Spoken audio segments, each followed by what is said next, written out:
Dernière journée de Giscard président, des milliers de personnes l'accompagnent à l'Arc de Triomphe. Conseil des ministres, Raymond Barre présente l'état de la France. Escalade des taux d'intérêt, un record historique. Irlande, le témoignage d'un jeune catholique.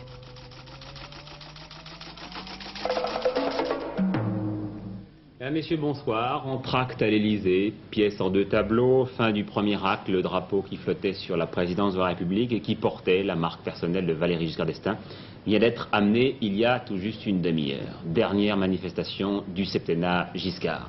Une journée qui avait commencé ce matin par le traditionnel Conseil des ministres du mercredi, plus court qu'à l'habitude et consacré à l'état de la France. Nous avons fait ce que nous avions à faire, a dit Valéry Giscard d'Estaing. Nous l'avons fait aussi bien que nous pouvions le faire. C'est la réponse que notre conscience apporte à la seule question qu'un homme politique doit se poser. Ai-je bien servi la France? Un jour comme celui-ci, la voix de la conscience est plus forte que celle de la faveur du moment. Philippe Gassot.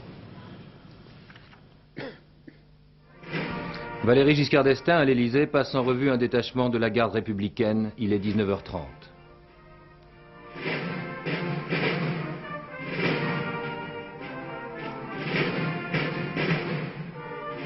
Le septennat du président est terminé. Le drapeau français frappé du faisceau, marque personnelle du président, et qui était hissé à la hampe pour indiquer sa présence dans les lieux, vient d'être amené.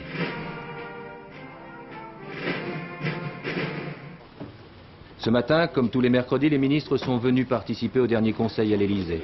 Tout s'est déroulé comme à l'accoutumée, la ronde des voitures, le même protocole, mais cette fois les visages étaient empreints d'une gravité inhabituelle, les sourires étaient rares.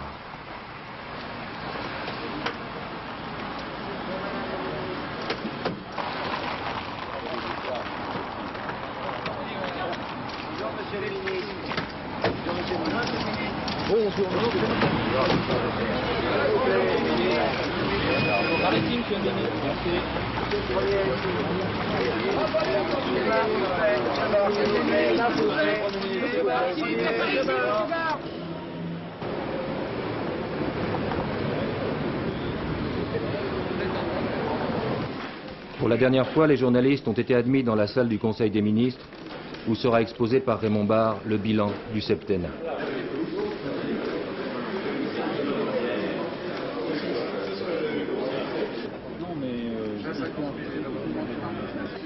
Beaucoup de correspondants étrangers avaient voulu assister au dernier moment afin de recueillir l'ultime photo ou la dernière confidence.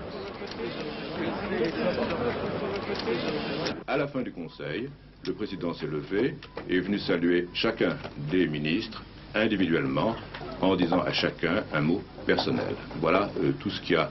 C'est la seule chose qui soit véritablement sortie du travail habituel du gouvernement. L'image symbolique ce matin peut être cette camionnette chargée qui quitte la Cour d'honneur.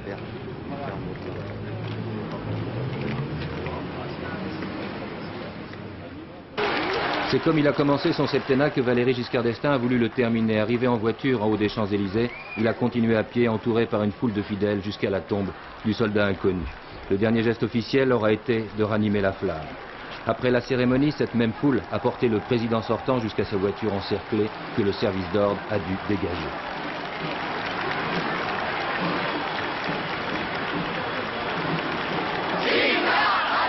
Jusqu'au palais de l'Élysée, la foule est allée manifester son soutien, rappelant les propos d'un haut fonctionnaire giscardien qui déclarait ce matin, après le Conseil des ministres, « On vit une époque où la fidélité est une valeur refuge ».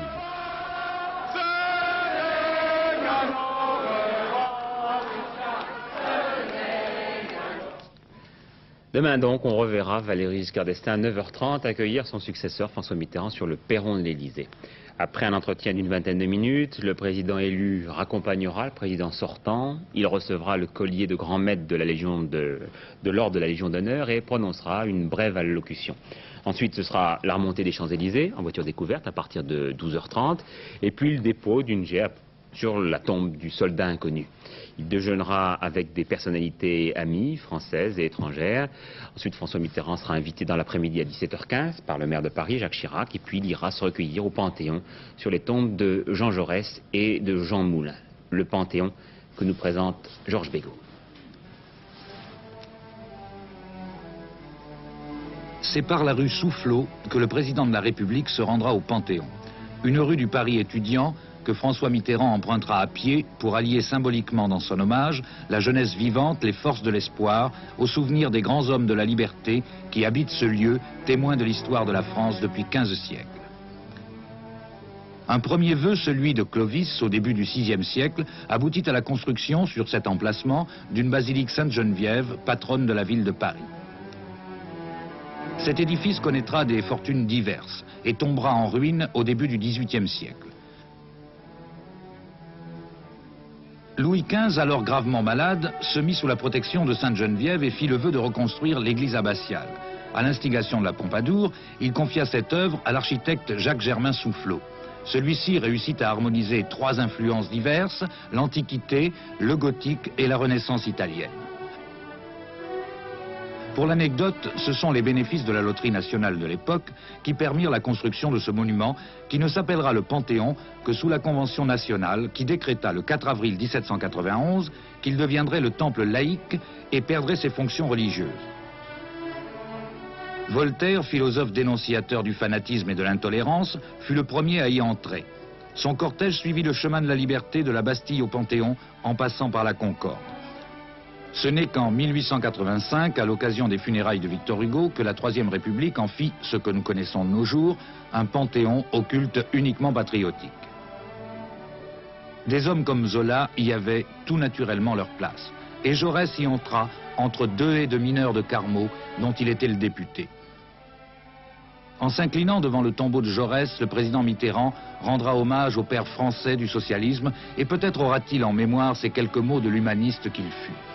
Ce n'est pas seulement par la force des choses que s'accomplira la révolution sociale, c'est par la force des hommes, par l'énergie des consciences et des volontés.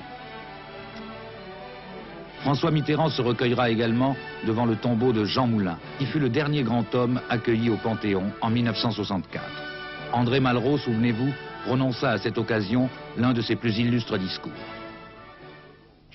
Entre ici, Jean Moulin, avec ton terrible cortège, avec ceux qui sont morts dans les caves sans avoir parlé comme toi, et même ce qui est peut-être plus atroce, en ayant parlé. Écoute aujourd'hui, jeunesse de France, ce qui fut pour nous le chant du malheur. C'est la marche funèbre des cendres que voici, à côté de celle de Carnot avec les soldats de l'an 2, de celle de Victor Hugo avec les misérables, de celle de Jaurès veillée par la justice, qu'elles reposent avec leur long cortège d'ombres défigurées. Oui, tout au long de ce reportage courait l'hymne à la joie que jouera demain l'Orchestre de Paris sous la direction de Daniel Barenboim au Panthéon. Toutes ces cérémonies, à partir de 9h20 demain, seront retransmises par Antenne 2 en direct et pour la circonstance, notre journal du soir sera avancé à 19h45 et devrait durer 1 heure. Ce matin donc, au Conseil des ministres, le bilan du gouvernement Barre, plus exactement le rapport du Premier ministre sur l'état économique et social de la France fin avril 81. Un bilan que vous présente Jean-Claude Renaud. Raymond Barre a été nommé Premier ministre le 25 août 1976, après la démission de Jacques Chirac. Aujourd'hui, il dresse un état économique et social de la France au 30 avril 81, soit presque 5 ans plus tard. C'est l'état des lieux de la Maison de France, un document de 8 pages, très sec, rempli de chiffres, et sans jugement de valeur ni commentaire politique. Sur les 10 points examinés par le Premier ministre démissionnaire, on peut en retenir 7 principaux. Premièrement, la croissance. Selon les prévisions de la Commission de Bruxelles et de la rue de Rivoli, la France augmentera son produit intérieur brut, c'est-à-dire sa richesse, de 0,5% en 81, alors qu'il baissera dans les autres pays. Deuxièmement, l'énergie. L'électricité française est pour 1/3 d'origine nucléaire. 4 tranches de centrales nucléaires ont déjà été raccordées au réseau et 39 sont en cours de construction. Troisièmement, l'emploi. Avec 1 700 000 demandeurs d'emploi, le taux de chômage est élevé, 7,4%, mais il augmente moins vite que chez nos partenaires. Quatrièmement, les prix. La hausse des prix, 12,5% de mars 80 à mars 81, est supérieure à la moyenne du marché commun. Si l'Allemagne fait un score meilleur que nous, l'Italie, par contre, est plus touchée par l'inflation. Mais Raymond Barre souligne que la hausse des prix chez nous s'est ralentie depuis 3 mois. Cinquièmement, le pouvoir d'achat. En 1980, les rémunérations ont augmenté de façon modérée, mais le pouvoir d'achat des travailleurs a été maintenu ou même a progressé. Sixièmement, le commerce extérieur. Le déficit commercial est en réduction continue, car en un an, les exportations ont augmenté beaucoup plus vite que les importations. Enfin, septièmement, la monnaie. Au soir du 8 mai, écrit Raymond Barre, le franc était solide et stable au sein du système monétaire européen. Quant aux réserves de change de la France, c'est-à-dire essentiellement ses avoirs officiels en or et en devises, elles s'élevaient à 363 milliards de francs. Alors au-delà des chiffres, Philippe Sassier, il y a la philosophie, ce qu'on a pu appeler le barisme. Oui, effectivement, une philosophie qu'on peut ainsi définir, adapter la France aux nouvelles conditions du monde. Un monde où les robots remplacent de plus en plus les hommes dans certaines usines. Un monde où les voitures ou bien les postes de télévision fabriqués à des milliers de kilomètres d'ici coûtent moins cher que ceux qui sont vendus, fabriqués chez nous. Un monde où nous ne maîtrisons pas ni les prix du pétrole, ni ceux des matières premières, ni même les cours du dollar et enfin pas même les prix du kilo de pommes de terre ou bien du litre de lait qui sont fixés une fois par an à Bruxelles. Le nouveau gouvernement va vouloir montrer qu'il peut y avoir une autre philosophie économique, notamment en matière de croissance, de fiscalité, d'emploi, de rapports sociaux, mais on peut se demander s'il pourra tourner complètement le dos au barisme qui, en simplifiant, on peut dire, repose sur 4 grands principes. Le premier, c'est la stabilité du franc. Raymond Barre, vous le savez, jouit d'une très grande réputation internationale et son départ, de toute façon, aurait entraîné certains remous sur notre monnaie. Deuxièmement, le strict maintien du pouvoir d'achat, alors que lorsqu'il est arrivé à Matignon, eh bien, ce pouvoir d'achat grimpait d'environ 5% par an. Troisièmement, la liberté des prix, la vérité dans les tarifs publics, mais aussi un encadrement du crédit. Et puis, enfin et surtout, le développement d'entreprises compétitives et dynamique. On n'a pas fini de faire l'inventaire de ce que laisse Raymond Barre. J'imagine que son successeur sera peut-être un petit peu plus sévère que lui. Mais Raymond Barre n'emmène pas la crise dans ses dossiers, n'emporte pas les difficultés à la semelle de ses souliers. De toute façon, entre les espoirs d'une plus grande justice sociale et puis les contraintes froides des chiffres de l'économie, la route est étroite et les économistes socialistes qui se sont exprimés jusqu'à présent s'en sont montrés assez conscients. Ils n'ont pas nié ces difficultés, d'autant plus qu'ils savent que Raymond Barre, dans sa bonne ville de Lyon, où il espère être élu député, eh bien, ne va pas transformer cette bonne ville en Colombey, les 2 tours d'ivoire. Voilà, Philippe Sassier, nous avons le plaisir de retrouver dans ce journal de 20 heures après 3 mois d'immobilisation due à un accident. À la bourse aujourd'hui, à l'issue de la dernière séance relativement calme d'ailleurs aujourd'hui, du terme mensuel boursier, la baisse des cours des valeurs françaises a dépassé les 18% en moyenne. C'est la plus forte baisse mensuelle depuis la Libération.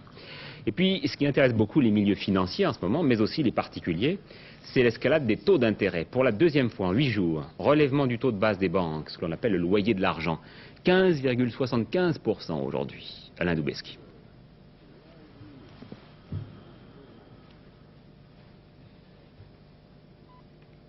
Un intérêt plus intéressant. C'est une arme utilisée pour préserver le franc. Décision politique qui devrait être temporaire. Mais ce n'est pas sans risque. La consommation peut s'en sentir. En effet, les banques à qui l'État fournit donc de l'argent plus cher devront à leur tour proposer un crédit plus cher aux clients qui empruntent pour acheter sa maison ou son réfrigérateur. 2 questions se posent. Les banques vont-elles répercuter cette hausse de l'argent immédiatement? Quelles conséquences pour la clientèle? Elles seront faibles parce qu'on ne modifie pas dans un établissement qui a, prenons le cas d'une grande banque, qui a plusieurs milliers d'agences ou de succursales, on ne modifie pas aisément et rapidement les taux qui sont pratiqués à l'égard de la clientèle. Elles seront faibles aussi parce que, à l'heure actuelle, du fait de l'encadrement du crédit, les banques ont très peu de possibilités d'accorder des facilités de crédit aux particuliers. Alors dans combien de temps le crédit risque-t-il d'augmenter? Alors, elles seront faibles, sinon inexistantes, à court terme. S'il est exact que si les taux élevés que nous connaissons actuellement pour des raisons de conjoncture politique, si ces taux élevés devaient se prolonger pendant de longues semaines, par exemple, il est bien évident que les banques seraient contraintes d'adapter leurs taux à la hausse. Les banques ont conclu entre elles l'année dernière, et c'est toujours valable, ce que nous avons appelé un accord de modération. C'est une espèce d'entente entre les banques, chacune d'entre elles s'engageant à ne pas dépasser un certain niveau dans les taux d'intérêt. À l'heure actuelle, ce plafond est d'environ 20 à 25% suivant le type de crédit. Actuellement, les taux pratiqués par les banques pour les prêts personnels se situent entre 20 et 23%. Le taux des prêts à la consommation des établissements financiers varie de 20,25% pour l'immobilier à 27,75% pour l'électroménager. Mais pour combien de temps encore? La politique des petites phrases et des faits et gestes. Michel Pointowski, dans Paris Match, Jacques Chirac a contribué à l'échec de Valéry Giscard d'Estaing. Il faut au moins qu'il contribue maintenant à gagner les élections législatives pour que l'essentiel soit sauvé. Michel Crépeau, chez François Mitterrand, a déjeuné. Je souhaite que la contribution des radicaux de gauche à sa victoire soit prise en compte pour les prochaines législatives. Robert Badinter, Haroun Tazieff et Véronique Neyertz participaient également à ce déjeuner de travail.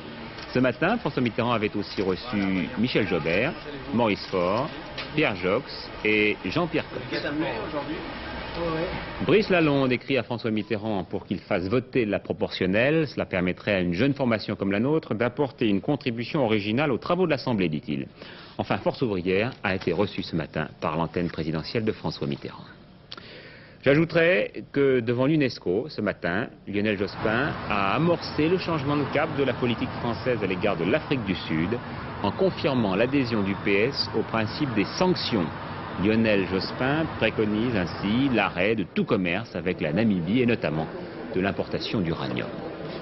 Nous sommes arrivés à la politique étrangère. Tout d'abord un nouvel enlèvement en Italie, un industriel à Venise, un enlèvement revendiqué déjà par les Brigades Rouges. L'industriel est l'un des dirigeants de la Monte di Sonne. Et puis Italie toujours, le 13e bulletin de santé, et puis les premières photos de Jean-Paul II qui apparaît, vous voyez, amaigri, mais qui a commencé à faire quelques pas dans sa chambre. Ses médecins sont très optimistes quant à l'évolution de son état de santé. Un mini-sommet sur le Tchad demain avec les représentants de la Libye, du Nigeria, de la Sierra Leone et du Tchad bien sûr. Et puis à l'issue de la mission Habib en Israël, Jérusalem dit avoir pris des décisions qui vont augmenter les chances d'une solution pacifique, mais on ne sait pas lesquelles. L'Irlande maintenant. Au lendemain de l'attentat contre les 5 soldats britanniques, une Irlande que vont vous faire découvrir Philippe Châtenay et Jean-Claude Delatremblay, au travers d'un cas qui ne prétend pas du tout représenter tout le problème irlandais, mais qui, vous allez le voir, est très impressionnant. Il démontre assez bien comment il est pratiquement impossible aujourd'hui en Ulster de ne pas s'engager. Nous sommes ici dans le quartier de Shortstrand, le plus petit, le plus isolé, le plus menacé de tous les ghettos catholiques de Belfast. Il s'appelle Frank Cunningham, il a 19 ans, il est né à Shortstrand, il y a vécu toute sa vie. Frank fait partie de la génération perdue, ces gosses d'Irlande du Nord qui n'ont jamais connu autre chose que la guerre civile, pour qui la normale, c'est la violence, les bombes, les meurtres. Aussi loin qu'ils se souviennent, Frank a toujours connu Shortstrand assiégé, menacé par les protestants qui vivent tout autour, patrouillé jour et nuit par la police. Face aux milices protestantes qui sont venues brûler et tuer des dizaines de fois, face à la police qui arrête et qui brutalise, les habitants de Shortstrand se sont tournés vers les seuls qui puissent les protéger. De l'aveu même des autorités, la population ici est à 100% derrière l'IRA. À l'abri des grillages qui l'isolent des quartiers protestants, Shortstrand est un bastion de la lutte armée. La famille Cunningham à cet égard est exemplaire, proclamant fièrement son soutien aux grévistes de la faim. Le père de Frank est mort il y a longtemps. Il a fallu que sa mère se débrouille seule pour élever 6 garçons et 2 filles. Une famille qui a souffert, Madame Cunningham a 2 fils en prison et 2 autres qui viennent d'en sortir. Daniel, ici, qui a fait 4 ans à Lankesh pour appartenance à l'IRA, et puis William, celui-ci, condamné à 10 ans pour attaque à main armée au profit de l'IRA. Chaque dimanche, la famille lit les lettres envoyées de prison par John, condamné à la prison à vie pour avoir tiré sur des militaires britanniques, par Peter, 10 ans de réclusion pour port d'armes. Madame Cunningham vit dans l'angoisse d'apprendre par ses lettres qu'un de ses fils aura entamé la grève de la faim. Et chaque jour, dit-elle, elle prie pour que Frank, son petit dernier, son préféré, ne rejoigne lui aussi l'IRA. Chaque lundi, les fils Cunningham vont pointer à l'agence pour l'emploi. Avec bon nombre de leurs voisins et amis, À Shortstrand, 70% des hommes sont au chômage. Et pourtant, 2 usines importantes y sont installées. Mais voilà, ce sont des usines protestantes, on n'y embauche pas les catholiques. Franck a bien trouvé un emploi de soudeur, mais il a dû le quitter au bout de quelques jours à peine. On avait appris qu'il était d'une famille favorable à l'IRA, et les autres ouvriers, tous protestants, l'ont menacé de mort s'il ne partait pas. Chaque soir, Franck et les autres habitants du ghetto se retrouvent au club social de Shortstrand. On reste entre soi, sortir du quartier est trop dangereux. Ce serait risquer de tomber sur un groupe de protestants, risquer d'être arrêté par la police et interrogé pendant des heures, simplement parce qu'on est de Shortstrand, parce qu'on est catholique. Chaque nuit à Belfast, la violence éclate, les hélicoptères fouillent de leurs projecteurs les rues du ghetto, soldats et policiers britanniques affrontent les guérilleros de l'IRA, de nouveaux épisodes d'un conflit qui dure depuis 13 ans maintenant.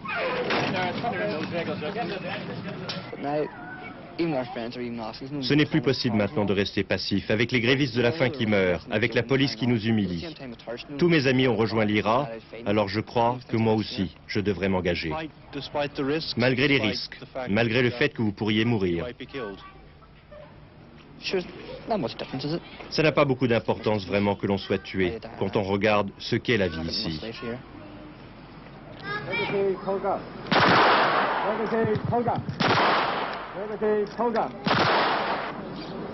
Ce même jour, on enterrait un volontaire de l'IRA tué au cours d'une fusillade avec l'armée britannique.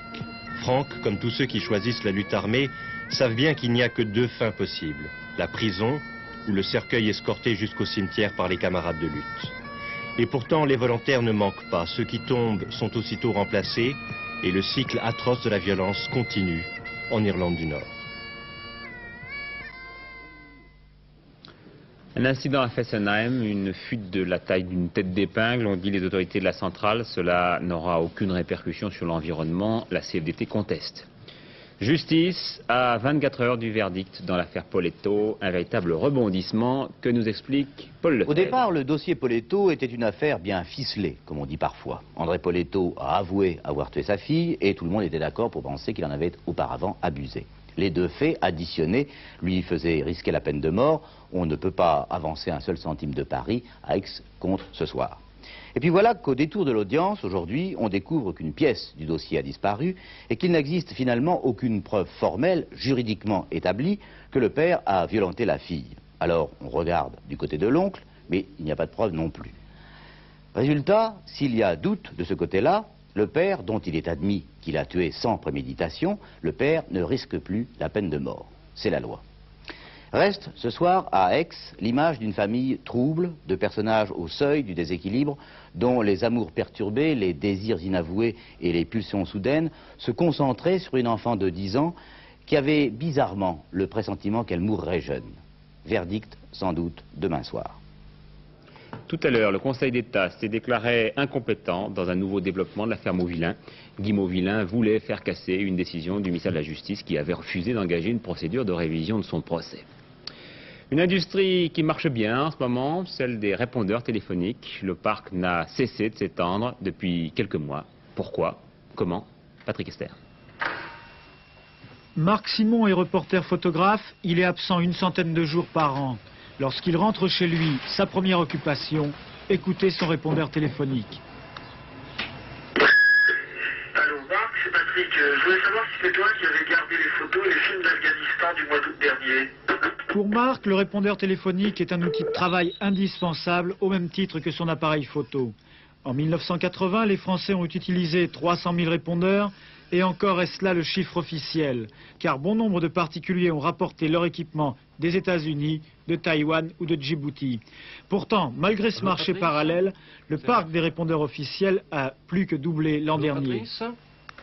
Cet engouement s'explique d'abord par le service rendu par ces appareils, que l'on peut qualifier de véritable secrétariat individuel, répondant lorsque l'on est absent, recevant des messages, permettant de filtrer les communications.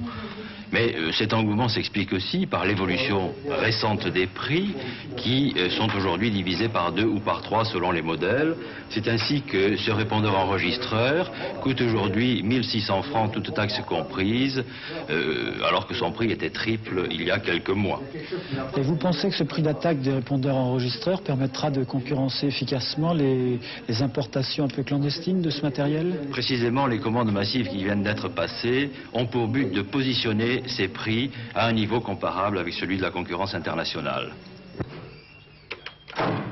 Seule opposition à une extension encore plus rapide du marché, bon nombre d'entre nous répugnent à parler à une machine et préfèrent tout simplement raccrocher. Une collision en Manche cet après-midi entre 2 navires, un cargo espagnol et un bâtiment grec à 40 000 de Guernsey. Les 28 membres de l'équipage du bâtiment grec qui a fait naufrage ont été récupérés sains et saufs par un autre navire. Sport maintenant avec du tennis, mais ce ne sont pas les internationaux d'Italie, c'est Borg entraînant de jeunes écoliers sur les toits de Paris. C'était bien sûr à ne pas manquer. Björn Borg a préparé Roland Garros sur les toits de Paris. Invité par Europe numéro 1 et un grand magasin, il a joué tout l'après-midi avec des enfants de différentes régions de France, à la plus grande joie de tous. Un cours avait été spécialement construit pour le recevoir. Il a confirmé devant ses jeunes admirateurs sa participation aux internationaux de France et son ambition, bien entendu, de les remporter.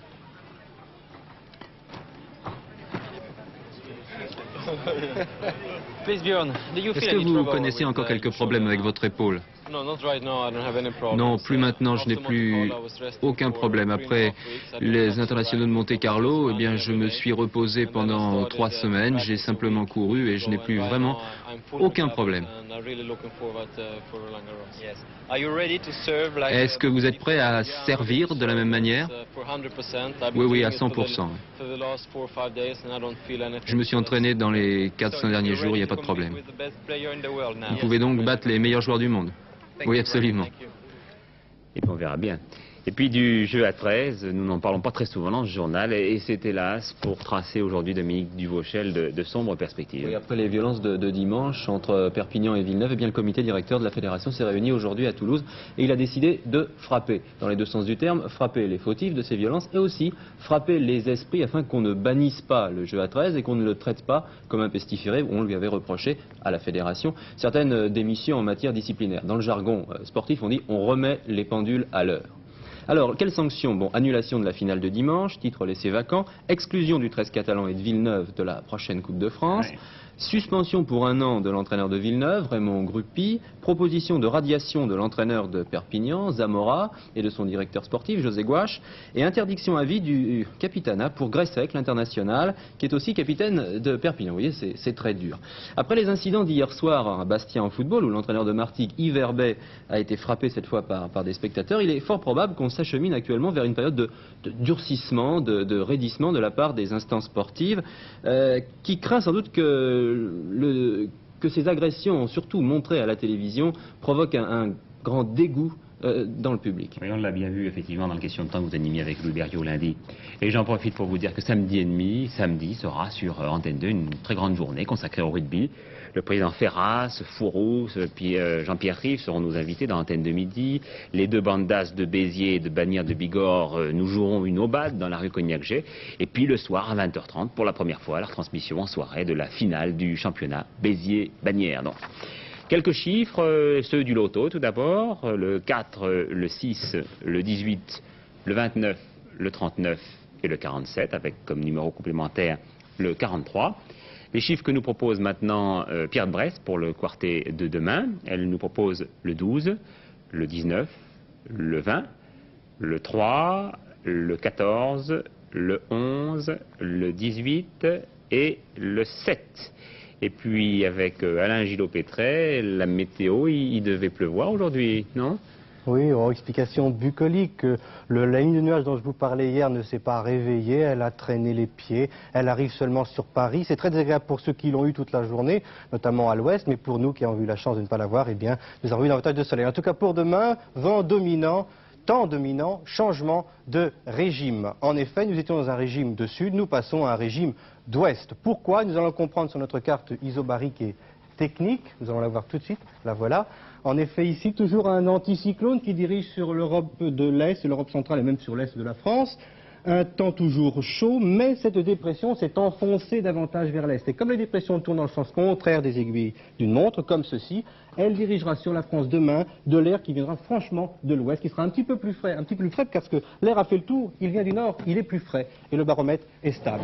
Donc pour demain, région par région, sur une grande moitié sud-ouest du pays, une grande moitié ouest du pays, un temps variable avec des éclaircies, de belles éclaircies, mais aussi des passages nuageux, localement accompagnés d'orages et de pluie. Tandis qu'en une petite moitié est du pays, là, le temps sera instable, avec pas mal d'orages, de nuages, de pluie et de vent sous ces orages, et puis aussi, bien entendu, des éclaircies. La prévision de température un tout petit peu plus fraîche qu'aujourd'hui. Région par région, nous allons les découvrir maintenant. Pour le nord, le nord-ouest, Paris, l'est, le centre, le sud-ouest, le sud-est et la Corse. Très doux le matin et chaud l'après-midi, quoique tout de même un tout petit peu plus frais qu'aujourd'hui, ou un petit peu moins chaud, c'est comme vous voulez. Enfin, notre agenda pour demain, jeudi 21 mai, le soleil, bien sûr, et la fête de Saint-Constantin, le premier empereur romain à s'être converti au christianisme. Ça méritait bien qu'on le canonisât. Et demain, en effet, changement de régime dans tous les sens du terme. Antenne de midi sera d'ailleurs consacrée à la première journée du président Mitterrand à l'Élysée avec un résumé des cérémonies, des commentaires et des réactions. Le dernier journal de ce soir vous sera présenté tout à fait en fin de programme par Patricia Charnelet. Bonsoir à tous. À demain, 19h45.